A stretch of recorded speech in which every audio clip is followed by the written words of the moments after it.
I'm just going to record this session, so it will be available to you after today. We'll be sending the link out to everybody, hopefully tomorrow, so that you can listen through again if you want to in your leisure, or if you wanted to share it with anybody else that might be interested in psychology courses, then you'll be able to do so.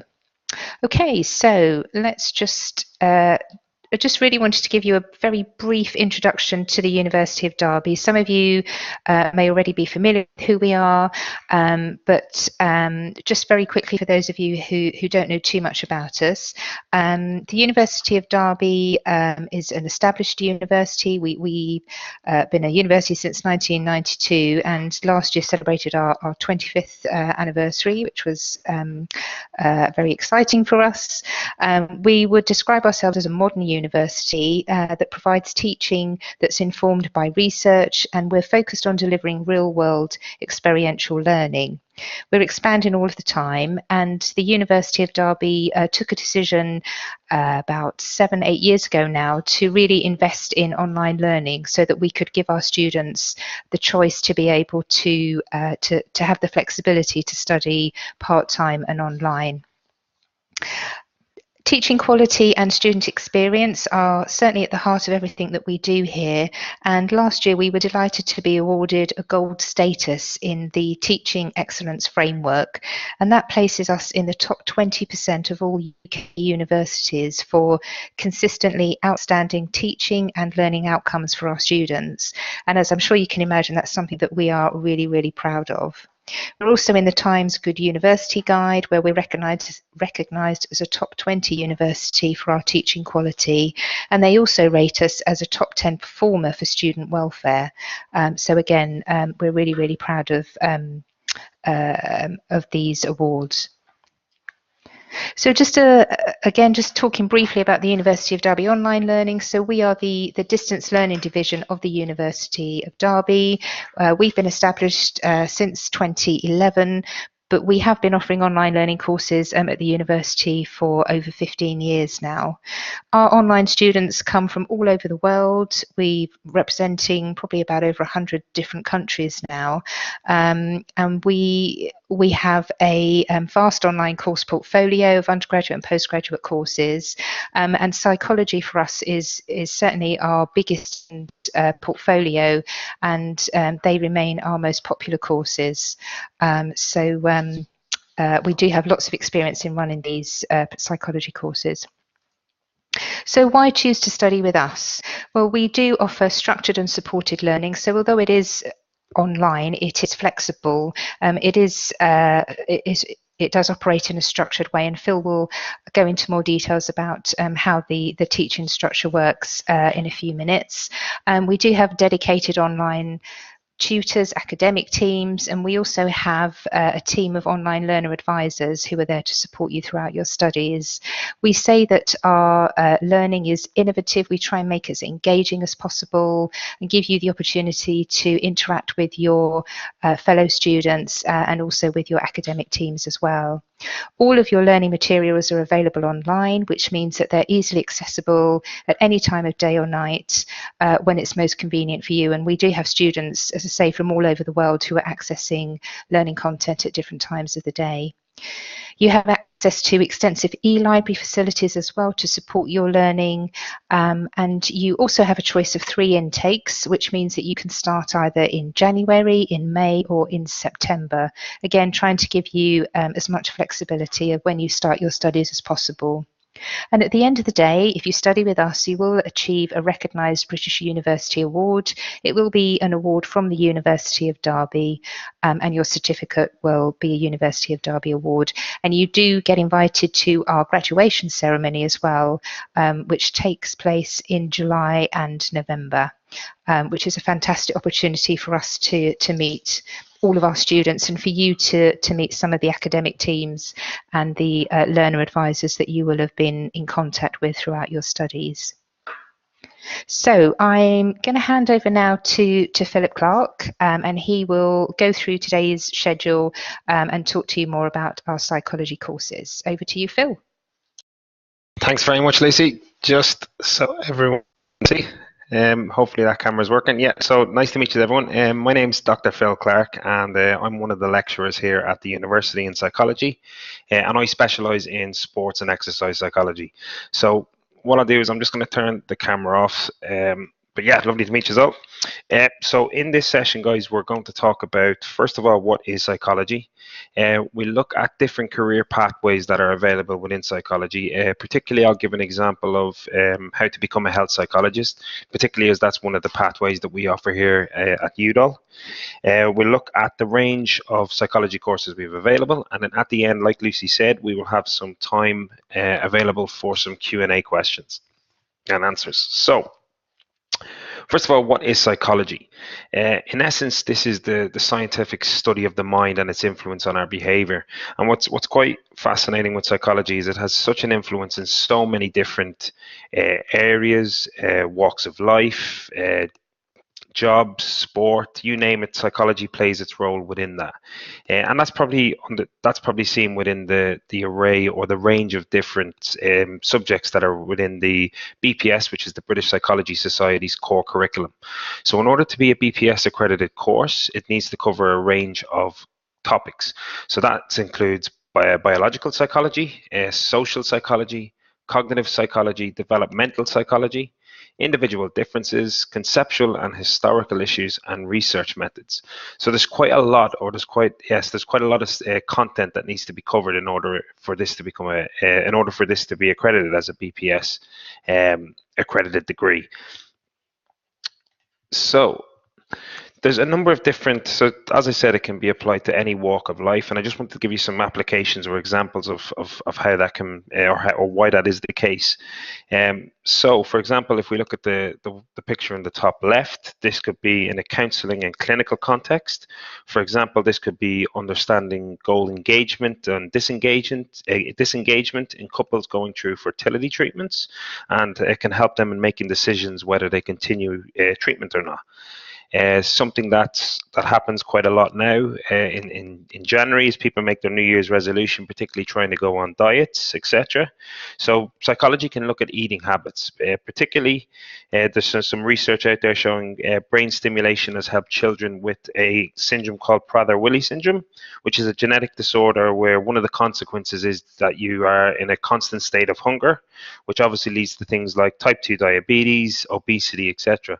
So the role of biological and cognitive psychology plays a key role within that. But also for a lot of people within any work environment, there's lots of research around the psychological implications of a leader and his followers or co-workers, and the relationship there in improving job satisfaction, productivity, etc.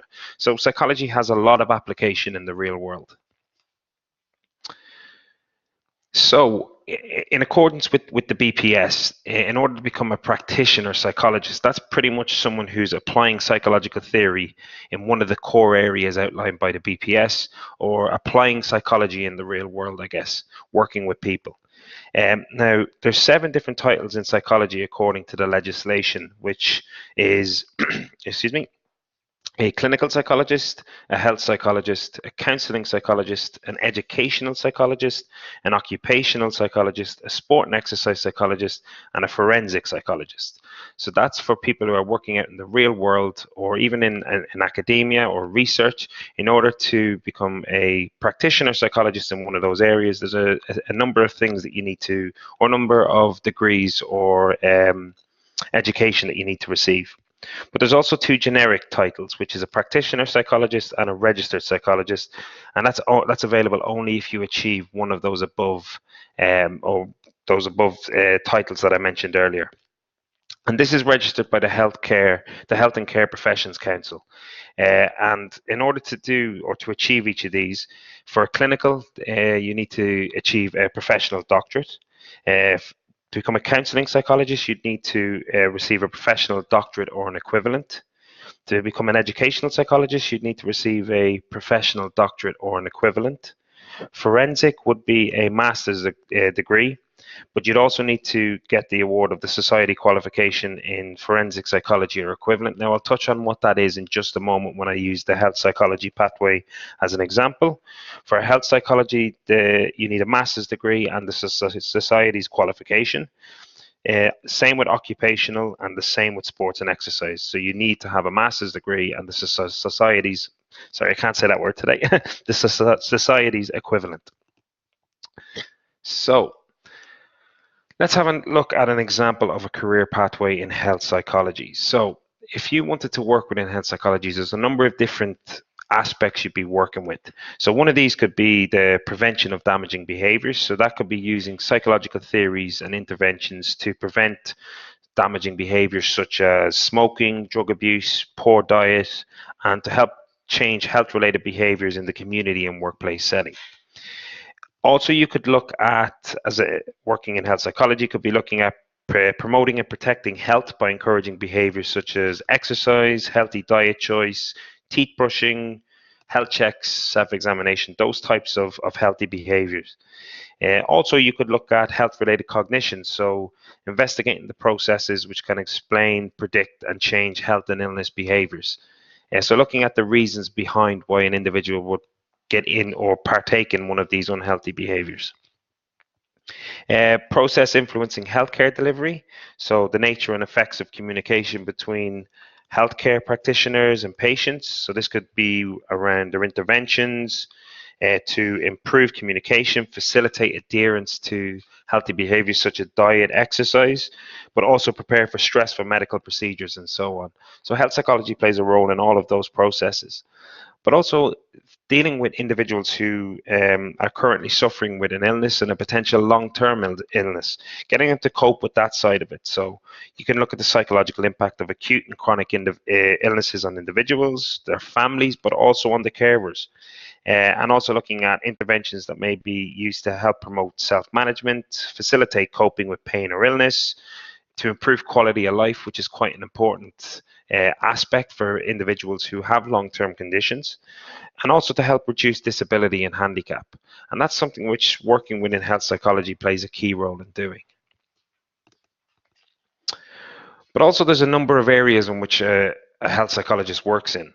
So they work within, they're employed in a number of settings such as hospitals, community health settings, health research units, local authorities, public health departments, and even within university departments.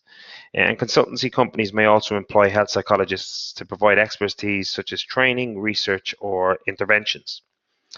And they may deal with a number of problems identified by healthcare agencies. So, for example, this could be the NHS, their trusts, but also health authorities, or even by patients themselves. This is in addition to working alongside other medical professions or professionals such as GPs, nurses, dietitians, surgeons, and rehabilitation therapists. Health psychologists may also deal with organizations and employees outside the healthcare system, because basically health psychologists work with everyone, because let's face it, health affects everybody. So health psychologists will work with people of all backgrounds and ages. So those could be patients, carers, families, healthy people, healthcare professionals, like I said earlier, doctors, nurses, but they also work with older adults, potentially pregnant teenagers, or people with a particular condition such as back pain or irritable bowel syndrome. And when working as a health psychologist, you could be doing one-to-one work, you could be working in groups, you could work in a family, or you could work in large population levels. So let's have a look at the training that would be required. So most of these steps are very similar across some of the other pathways within psychology, and that's why we wanted to focus on one, because it's very applicable to the others. So the first step on the ladder to becoming a registered health psychologist is you need to achieve a BPS accredited degree in psychology. So that's what gives you that graduate basis for chartership. Now, if you've already done a degree and it's not within psychology, there is another way of achieving this. So if you've got a degree in another subject, you need to do a conversion course, which can be achieved through a postgraduate diploma in psychology. And that's something that we do offer here at the university, and it's something I'll talk about in just a little bit. But that gives you that graduate basis for chartership. So once you've achieved that, the next step that you're able to go on and do is a BPS accredited MSc Health Psychology. So that will give you what's called in the within the BPS as your stage 1 training. Now that gives you the theoretical underpinning of health psychology processes. Now, once you've achieved that, there's a number of different routes you can go on to do to achieve a health psychologist status. Now, in order to become a practitioner psychologist, you need to do what's called the BPS qualification in health psychology. Now, that's a minimum of 2 years full-time supervised practice. Now, that's what's classified as your stage 2 training within the BPS. Now, what that does is it helps you achieve your the competencies that's required for you to become a practitioner psychologist, particularly within health. And what you'd be doing is applying all of the theoretical components you learned within your stage 1 setting in an applied environment under the supervision of a fully qualified stage 2 supervisor. Now, once you've achieved that, now you don't need to do a PhD or have a doctorate in order to go on and practice if you've done your stage 2. Now, another route to achieving this is to actually do a BPS accredited doctorate within health psychology. Now, what that does is it gives you the doctorate title, but what it does is it combines the applied level of the stage 2 training with a research component, which allows you to achieve the status of a doctorate or a doctor. The other option to do, which can be followed by the stage 2, is to go on and actually do a PhD itself. Now, what's different from a doctorate to the PhD is the PhD in itself is very much research orientated. Although there can be applied sides to it, it's a more, I guess, immersive research degree towards it. So there's multiple different ways in which you can achieve this status, and there's a couple there for you. So the impact, or I guess the prospects and conditions within health psychology, there's a number of different routes you can work in, like I mentioned earlier. Actually going on and becoming a health psychologist, you could work within a lecture, within the university as a lecturer. There's a number of research posts that are available within health research units, so that could be within the NHS, within the hospitals, within any kind of charitable organizations. There's also health psychologist posts within hospitals, so particularly working with the NHS. So you're employed by the NHS to work with their patients, the carers, the doctors, etc., to give patient care. But then there's also local authorities and public health organizations. So there's a number of different organizations which a health psychologist can work within. So now to look at kind of what we do here at UDOL and the array of courses that we do offer. So the first 2 courses are certificate of credits in both sports psychology and exercise psychology. Now these are 20 credit modules or certificates, so it'd be a one-off module giving you that, and it's based at a very introductory level, giving you insight into both sport and exercise psychology. The next course that we look at is the University Certificate in Psychology. So that's a 60 credit program. So within that, and I'll cover this in more detail in a bit, but just to give you a little bit of an insight, this is 60 credits, which is made up of 3 modules. Now you'll choose how that's made up, but I'll talk about that in a bit. We've also got the BSc in psychology, so that's our degree within psychology, and that's accredited by the BPS. We've also got the postgraduate diploma in psychology, which is also accredited by the BPS, and that's the course which gives you your graduate basis for charter, or what's also known as the conversion course. We've also got the MSc in psychology, which looks at and that's again accredited by the BPS, and that looks at all those core areas of psychology which I mentioned earlier. And then we have the MSc in health psychology, again accredited by the BPS, and this provides you with that stage 1 training that I was talking about earlier. So our 4 big, I guess, programs, so our degree, our conversion course, and both our masters, they're accredited with the BPS. So let's have a look at kind of the team of staff that we have available at the university. We do have a wide range of academics within our team who've got a variety of expertise, which can be health psychology, environmental psychology, social psychology, positive psychology, sports and exercise psychology, and counselling, which gives you a full range, or which by having this nice variety of academics, it allows us to provide real insight into different areas within psychology. But so please do check our website to get to know more about the interests and research of our academic team. But also, one of the things that we pride ourselves here at the uni is your studies will also be accompanied closely by one of our online learning advisors, who basically act as your first point of call for any information to do with your studies, registration, fees, but also a pastoral support. One thing you also get when you join the university is one of the academics will be there to act as a personal tutor for you. So that's almost like a academic point of call throughout your whole journey with us, whether that's for 3 modules or whether it's for a full degree or master's.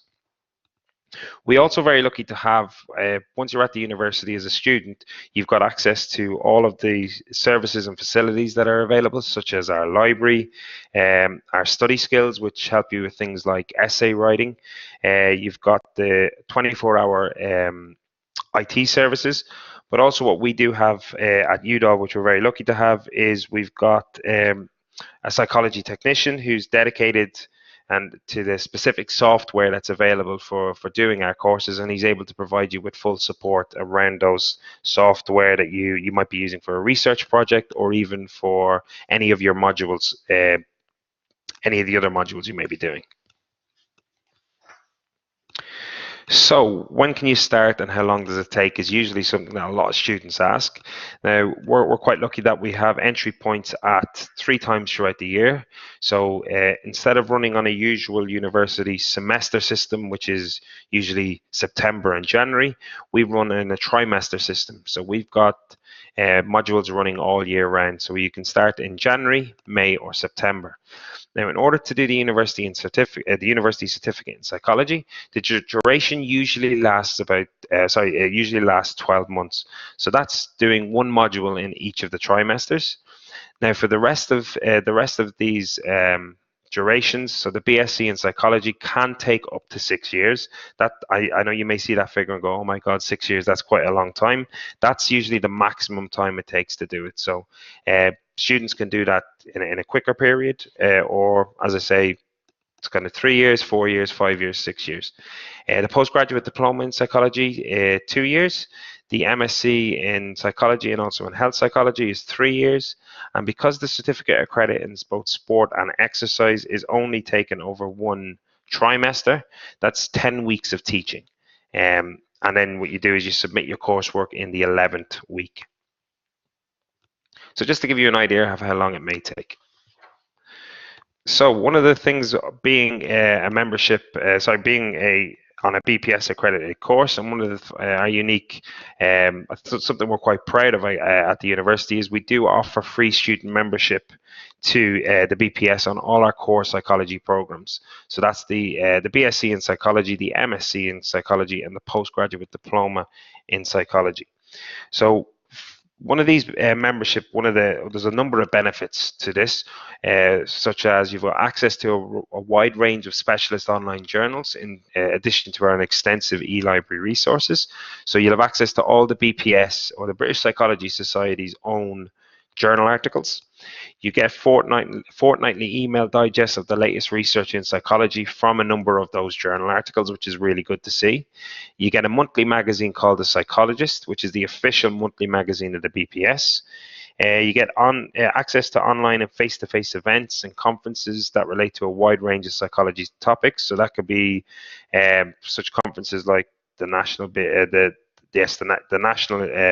conference, but also the more specific ones such as sport and exercise, health, etc. And they also usually have a number of workshops, etc., that tend to go on both face-to-face and online. But also you have the opportunity to contribute to publications and join committees. So as a student member, you have the opportunity to join the local branches of psychologists, which means you may get in touch with academics who may want to be working on research, but also join a committee that's specific to the area you want to get into, such as educational, health, clinical, sport and exercise. So it really gives you a real opportunity to network with a range of psychologists, not just students, but also the academics themselves, to a really good networking opportunity. So why choose one of our courses? So the great thing about it is our online BSc, PG Dip, and MSc courses are BPS accredited, and that's as I said earlier, that's an essential first step to climbing that ladder to becoming a qualified psychologist within Great Britain, and that's whichever of those areas that you want to go in. That's an essential first step that you need to take.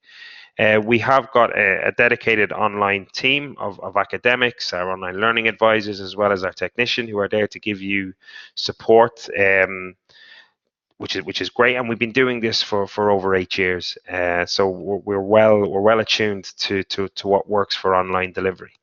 We also offer courses that are specifically designed for online learning, because the beauty of online is it's flexible, so you're able to study in your own time, and you've got that full support from us and your online learning advisors to help you achieve your goal of whatever degree, master's, a certificate of credit, whichever you want to do, to help you get from start to finish.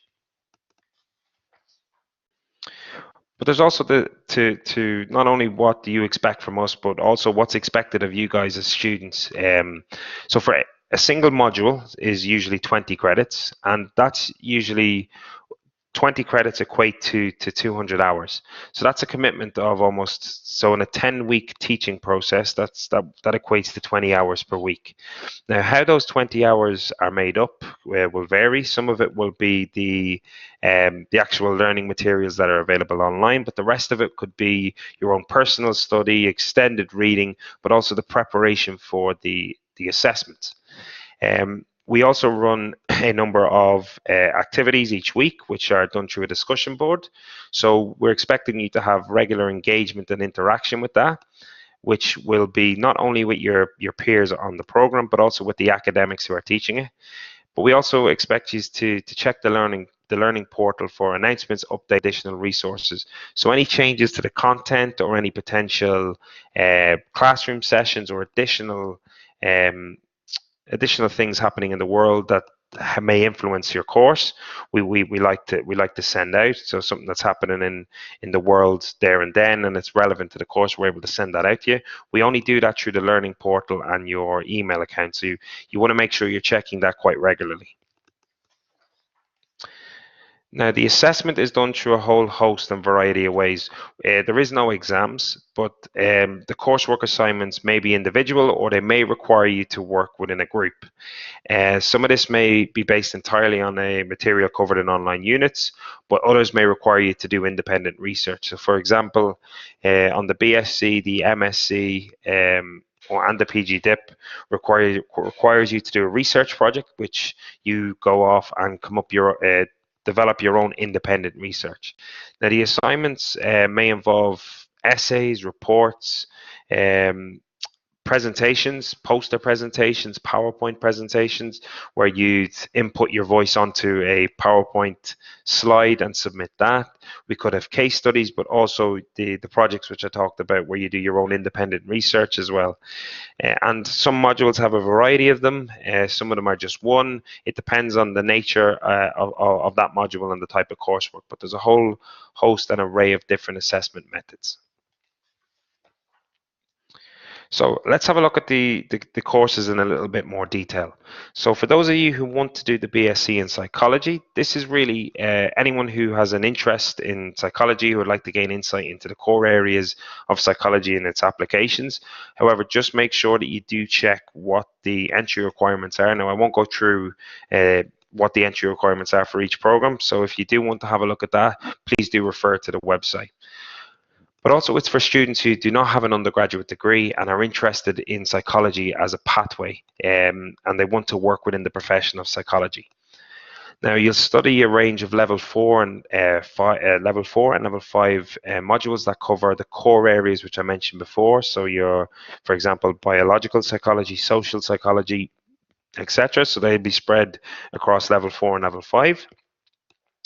Particularly at level 5 and level 6, this is where you get to, I guess, take control of your degree a little bit more in terms of you've got a number of optional modules, so you're able to tailor it the direction of it. So if you want to focus on more health psychology modules, you're able to do that. If you want to focus maybe a little bit more on clinical or forensic, sport, performance, education, those types of areas, you're able to have a lot more control over what you do at level 5 and level 6. Now, one thing that we also do is we have a residential week, and that's our psychology and practice module. Now, in order for you to receive your GBC, this is a requirement that you do this. So this is a module that takes place in the summer each year. And what happens is, as part of that, you need to come to the University of Derby for 1 week. During that week, we have a whole host of different courses, not different courses, different sessions, which I'll talk about that in just a few minutes, but it's a really, really fantastic week for the students. Also, one of the core things you need to do is, if you're looking to get GBC, you need to do an independent project, which is, for some people, this is known as your dissertation. And if you don't want to do your GBC, you need to do a literature review component. So you don't go out and collect physical data per se, you do a massive literature review. So the residential week, which I was talking about, so here's an example of our last 2 years where we've had anywhere between 30 and 50 students, and I know a couple of years ago we had even more, come to the University of Derby. And what you do is you get some hands-on experience of some of the applications or the apparatus that we use. So we've obviously got, in the bottom left, we've got the EEG. In the middle photo, we've got using the cold press. But also you in that module, you work in a group on a research project. So that could be collecting data using some of these equipment, although you wouldn't be using the EEG because that takes years and years of training. But you could use, you could be doing some say using the cold press or a phonometer, but you could also be doing interviews, which you can see in the bottom group. And we've also got a whole host of sessions, and it's a really good opportunity for students to meet the staff face to face, but also to meet their peers. So it's a really, really fantastic week. Now, for those who want to do the University Certificate in Psychology, or the UCP, is really for anyone with an interest in psychology who would like an introduction to some of the core areas of psychology. So it's based on you meeting our entry requirements. So within this, you'll have an opportunity to choose 3 level 4 modules from a range that we offer. So that's biological, cognitive, developmental, social, psychology, research methods, conceptual and historical issues, and also sports and exercise psychology. Now, for those of you who want to go on and focus more on sports and exercise psychology as a pathway, you'd be required to do both the sport and the exercise psychology module. But if you wanted to carry on to the BSc, you would have to pick one of the core areas. So for the core areas, that would be anything above the sports and exercise psychology modules. So if you did not have an undergraduate degree, so the UCP is treated as a standalone program, but you can use it as a stepping stone to get onto other programs. So if you don't have an undergraduate degree, you can take the 60 credits as long as you do the appropriate modules and use that towards your first year or your level 4 with the BSc in psychology. Also, if you already have an undergraduate degree, you do need these 60 credits to do the conversion course, so the PG DIP. However, you don't need those to go on and do the MSc in psychology. So it depends on what pathway you want to do, will depend on how you would use your UCP. So the MSc in health psychology, so that starts like the other programs, it starts in both September, January and May. In September, January, or May, and that can be completed within 2 to 3 years.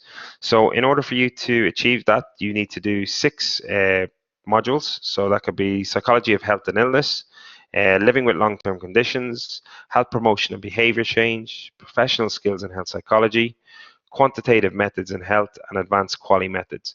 So you've got 2 statistic-based modules and then 4 very specific to different areas within health psychology, which touches on a lot of what I covered earlier in the presentation. And then, so they all 20 credits, which makes up to 120. And the big part then is a 60 credit research project in health psychology.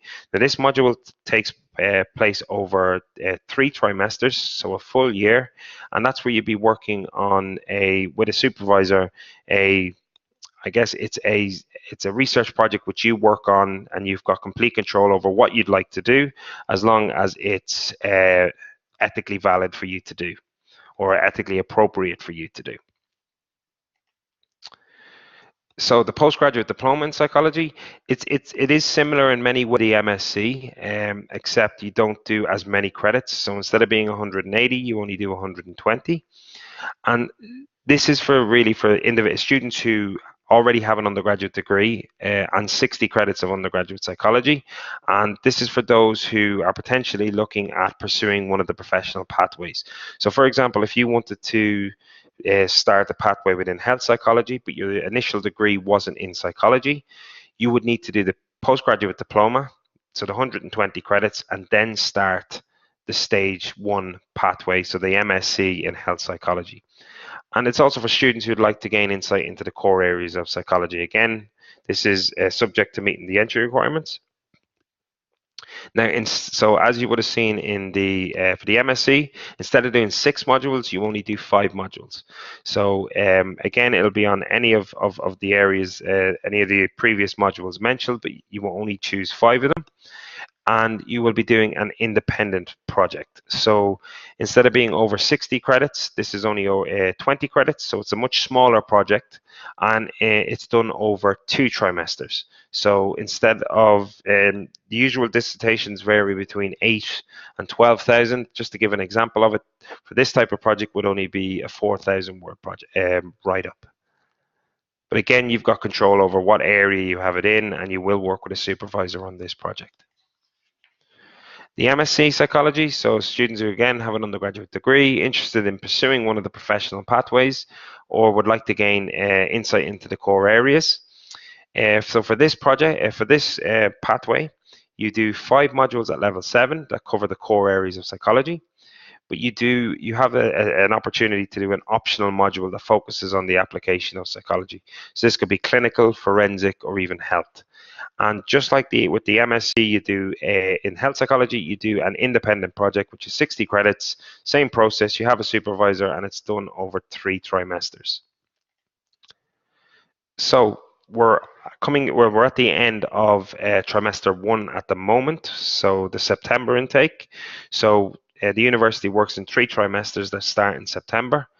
So trimester 2 starts term starts on the 29th of January 2018, but the application deadline, so if you are interested in starting this trimester, you need to submit your application by the 14th of January. However, if you want to do it over the summer, term starts on the 29th of May, and the application deadline is on the 13th of May. So if you do want to apply online, have a look at derby.ac.uk/online and look up the course that you're interested in. And that's pretty much it from me. So I'll hand you back over to Lucy, and we'll have some time for questions. Cheers, guys.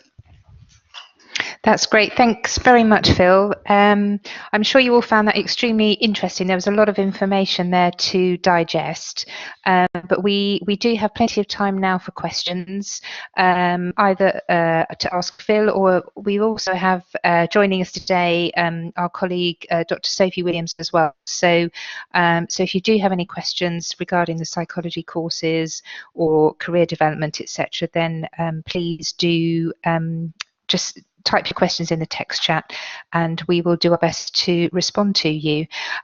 Just picking up on what Phil was saying about applications, as I mentioned at the beginning, psychology is it's our most popular portfolio of courses. So, and because of the BPS accreditation, we do have a cap on some of the numbers on the courses. So if you do want to join us in January, then I would just encourage you to apply as soon as possible to get your application through, so that our admissions team can process it. If we've got any questions, then we've still got time to be able to come back to you to try and with an offer to let you know whether you can go on to enroll onto one of the courses. So, but yeah, if you have any questions for us, then please let us know.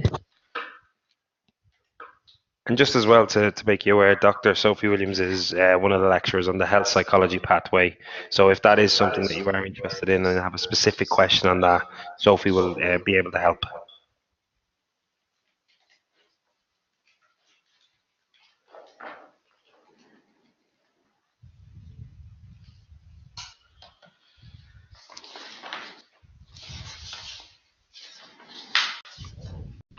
Oh, here we go. So we have a question.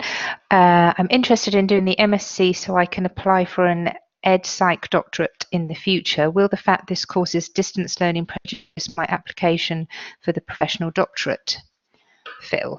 Yeah, so no, not at all. So because it's a BPS accredited degree, a BPS accredited master's, you're still getting the same high quality of teaching, the same high quality content that you would receive if you'd done it on campus. It's just the delivery method that you've done is online as opposed to on campus. You do receive a University of Derby masters, so it makes no difference. The most important part is that BPS accreditation. When you're applying for something for a doctorate, what they're looking for is the has your master's is it BPS accredited, and then how well have you performed on it.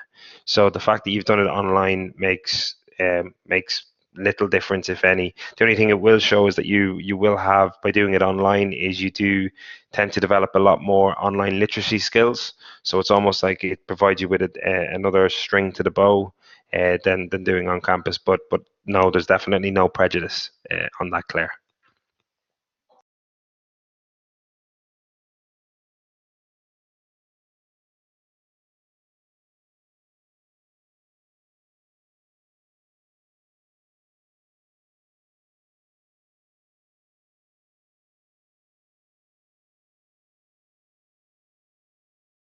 Just to add to that, Claire, the research project in which you do, just thinking about the professional doctorate, and I'll come to your questions, Lisa and Tara, in a sec.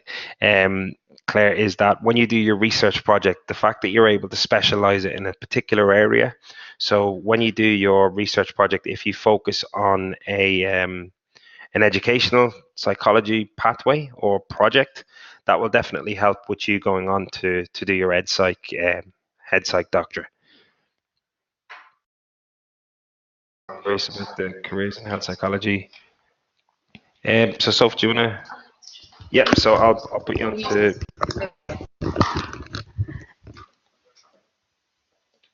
Oh, hello. Sorry, everybody. I'm having some technical issues on my laptop. But just to answer your question, just got to scroll back up to see it. Yeah, I'm getting there. Okay, so in terms of practitioners, some practitioners do run private practices. So one place you could have a look at to see what kind of thing they offer is there's a company called SCCH Consulting, and I can type that in the bottom. Now, this is a health psychology practitioners that is two ladies, so Sasha Kane and Claire Hallis, who are extremely prominent in health psychology, and they work in practice, and they also offer training to other practitioners to help them develop their skills. So if you have a look at their site, it might give you a bit of an idea of the type of thing that people can do. The main thing to remember is that with the practice, if you're based in the UK, you cannot do this outside of the HCPC BPS guidelines, but that's something we go over on the MSc Health Psychology program. We have a module, Professional Skills in Health Psychology, and we look at all the different aspects of career development and what practitioners do, what academics do, what researchers do. So you'll find there's a bit of crossover between clinical psychology and health psychology because we come across a lot of the same things like depression and anxiety. But if you have a look at that link, it might give you a bit of an idea in terms of practicing within health psychology.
Sorry, it's important to remember as well with whether you want to do a PhD or go and do the conversion is what it is that you want to do in the end. If you want to practice, if you want to research, and that will help guide your decision around that as well.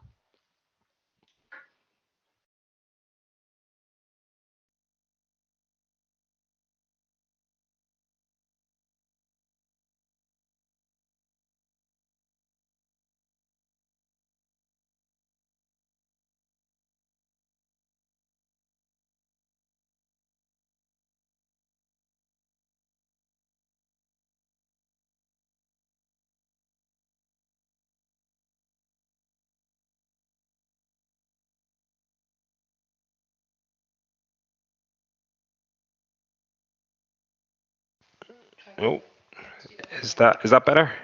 Yes. Okay. Okay. I'll start again. Brilliant. So in terms of that, I'm sorry you haven't had a response, Kaylee, from our team. I will look into that for you. There's a number of different ways in which you can get onto it. If you don't necessarily meet the entry requirements, one of those, like I mentioned earlier, could be to have a look at doing the UCP and using that as a stepping stone to then transfer um, onto the BSc.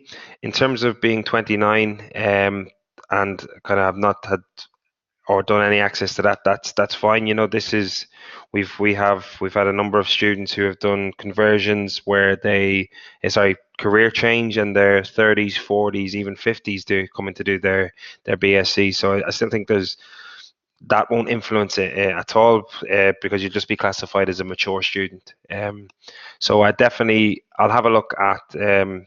I'll make sure that our team get back in touch with you over that. But yeah, if we can't get in one way, there'll be definitely other ways in which we can get you onto the course. And Alice, I already have an undergraduate degree in another subject with a good pathway to do the UCP and then an MSc or PGD. That's a really good question, Alice. So that depends on what it is you want to do. So the MSc, if you want to go on and do the MSc, that'll give you your GBC. But if you, just say for example, you wanted to do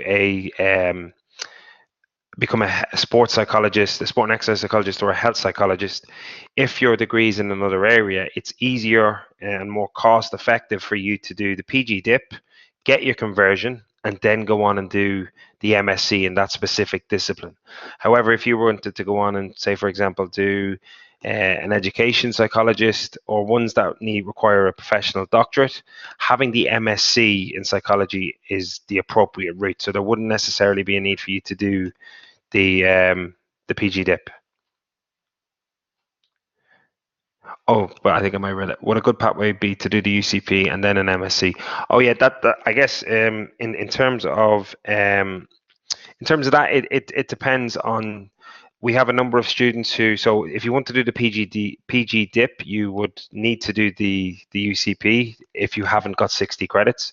However, because the MSc is going into to level 7. There is an introductory module on that for you. However, some students do like to do the UCP program to kind of get themselves back into study again, and that's obviously pitched at level 4. So it gives you a chance to find your feet before you go in and do the level 7 masters. So I hope that helps.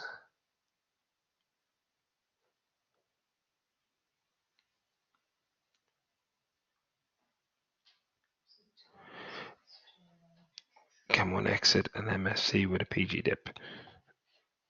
Do you want to answer that, Soph? Hi, Tara.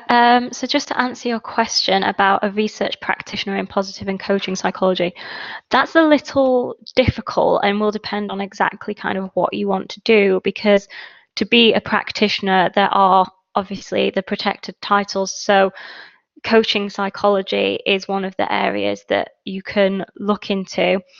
You can do research within that. If your interest is mainly in research, then a PhD would be maybe more appropriate to go. Now, one of the things to think about is that if you were to look at applying for funding or anything like that for research, often a PhD is viewed more favorably because it has a stronger research basis. So you could do that first, and then if you wanted to go down a practitioner route, you could progress with that. So for an example, I'm working health psychology and I have a PhD in health psychology, and I'm working on that extra qualification to get that practitioner status, and I can use some of my PhD against that, so I'm not repeating things I've already shown competence in. So it's one of those questions where there's not a clear-cut answer at this stage, and it will depend on what you do next and where you want to go from there.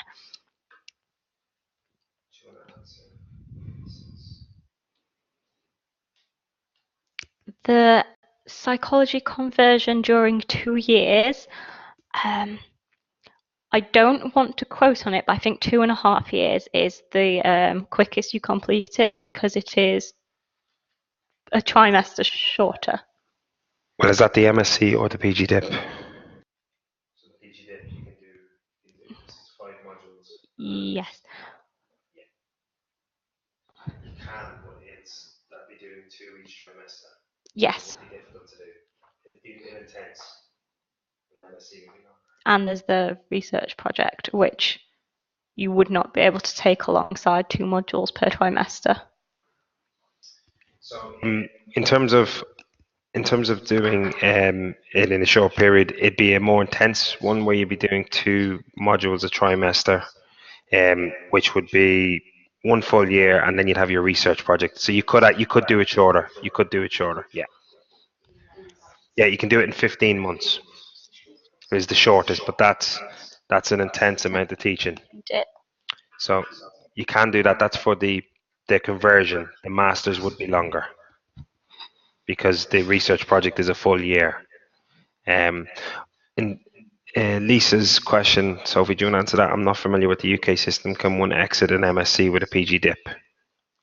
Hi, Lisa. So yes, you could choose to enroll onto the MSc, and then at the point where the programs begin to differ, because you will share some modules with the other students. So things like the core areas such as biological and cognitive psychology are shared across the 2 programs.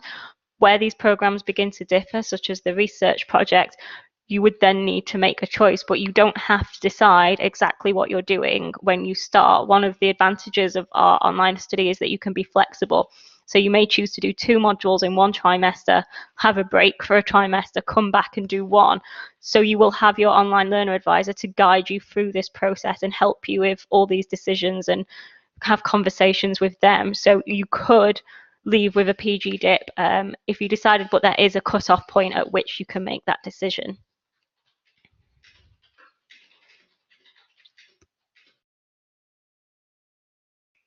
Claire, just in terms of your question about the postgraduate loan, I am not a finance advisor, so I would suggest talking to our admission team, but I believe that you can qualify for it if you're under the certain requirements that you need to be to get that. So that can be something to consider, is that the MSc might come with funding, whereas the PG dip may not. So have a look and talk to our admissions team, and they will help advise you through how that fits with you. A general rule of thumb, it has to be a full master's as opposed to the PG dip. So for the PG dip, you wouldn't be able to, but as long as you meet the other stipulations Sophie's talking about, it's got to be a full master's program.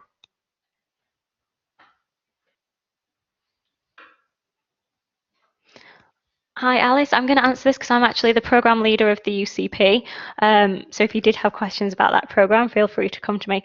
12 months is an average time. You could complete the program within 2 trimesters if you wanted to. So that would be doing 2 modules in 1 trimester and 1 module in the 2nd trimester. So you can complete it quicker than 12 months. 12 months is based on doing 1 module per trimester. So if you're working full time, or you have a lot of other responsibilities, so some, for example, caring responsibilities or family responsibilities, you may find 1 module per trimester more suitable, but you can do it quicker than that.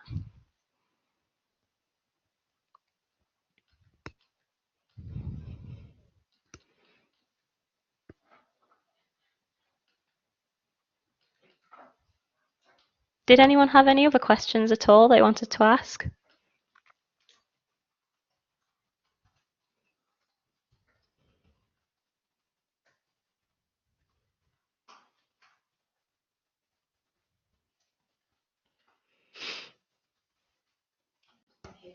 Yeah. Hi, Hugh.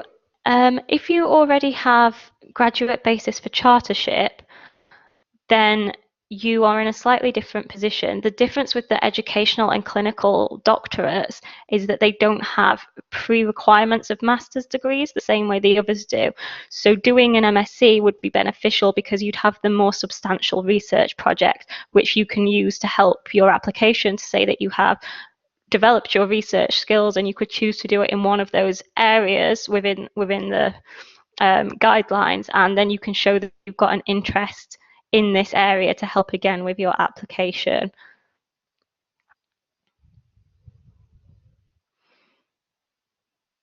So if your existing degree is not psychology, you would need to make sure that whatever you do, you get that graduate basis for chartership to move on to one of the doctorates. So as I said, because you don't have a pre-requirement of a different, say, a health psychology master's, then you might find that the MSc is better because it gives you more research skills and more opportunity to develop your interest in that area.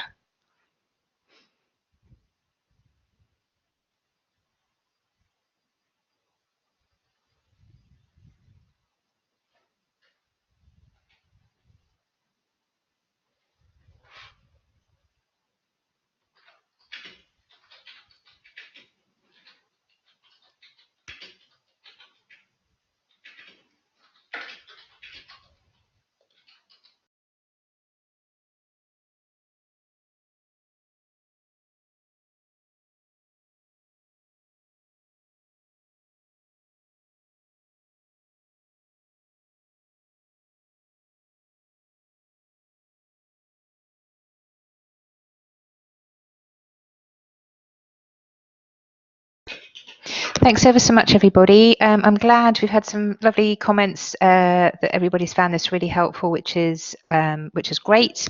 I think really just the last slide that I've got here is just to say that obviously do get in contact with us if you need any more information. Obviously visit the website. You can give us a call and speak to one of our advisors, or email us on our general inquiries email, and we will send the email on to the relevant person. Follow us on social media to keep up to date with things that are going on. But thank you very much for joining us this evening. If you do think of any questions after today, then as I've said, please do get back in touch with us, and we will be delighted to respond to you. If you are applying for January, then just would encourage you to submit your application as soon as possible. The deadline is just over a week away on Sunday, the 14th of January. As I said, our psychology programs are really popular. So if you get your application in soon, then hopefully we'll still be able to get you onto the course for January. But thanks very much for joining us. I don't know if anybody has got anything else they wanted to say before we wrap up. No, thanks for this evening, guys. Okay, well, thanks very much, everybody. That is the formal end to the presentation today. As I've said, it is being recorded, so we will make that available to you as soon as possible, and we'll endeavour to get that out to you tomorrow, just so you can go over any bits of it again, because there was a lot of information in there. But thank you very much. Have a great evening or morning, depending on where you're joining us from, and we hope that we could welcome you onto one of our courses really soon. Thank you.